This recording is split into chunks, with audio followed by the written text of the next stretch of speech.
Halo teman-teman, perkenalkan nama aku Mulyana Loren. Aku adalah CPNS di Kementerian Kesehatan Republik Indonesia. Dan di video ini aku akan memberikan cerita singkat mengenai instansiku, khususnya di Direktorat Perencanaan Sumber Daya Manusia Kesehatan atau sering dikenal dengan istilah Ditren SDMK. Direktorat Perencanaan Sumber Daya Manusia Kesehatan atau Ditren SDMK adalah satuan kerja eselon 2 di bawah Direktorat Jenderal Sumber Daya Manusia Kesehatan yang sebelumnya merupakan bagian dari Pusat Perencanaan dan Pendayagunaan SDM Kesehatan atau sering dikenal dengan Pusrengun.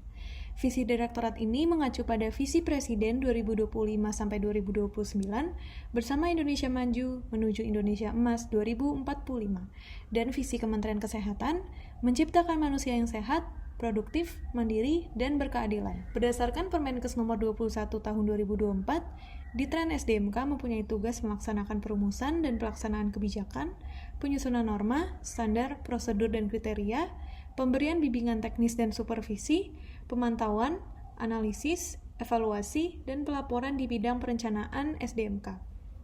Dalam melaksanakan tugas dan fungsinya, telah ditetapkan penataan tim kerja di lingkungan Ditren SDMK, di mana terdapat 7 tim kerja yaitu Tim Kerja Dukungan Manajemen, Tim Kerja Kebijakan dan Kerjasama Perencanaan SDMK, Tim Kerja Perencanaan Kebutuhan SDMK di Fasilitas Pelayanan Kesehatan Primer dan Komunitas, Tim Kerja Perencanaan Kebutuhan ASN Bidang Kesehatan, Tim Kerja Perencanaan Kebutuhan Tenaga Medis dan Tenaga Kesehatan Berbasis Wilayah, Tim Kerja SDMK di Fasilitas Pelayanan Kesehatan Lanjutan, dan Tim Kerja Pengelolaan dan Penyajian Informasi Perencanaan SDMK. Saat ini, aku berada di Tim Kerja Perencanaan Kebutuhan Berbasis Wilayah, yang tugasnya menyusun proyeksi kebutuhan tenaga medis dan tenaga kesehatan hingga 10 tahun ke depan menggunakan metode supply demand.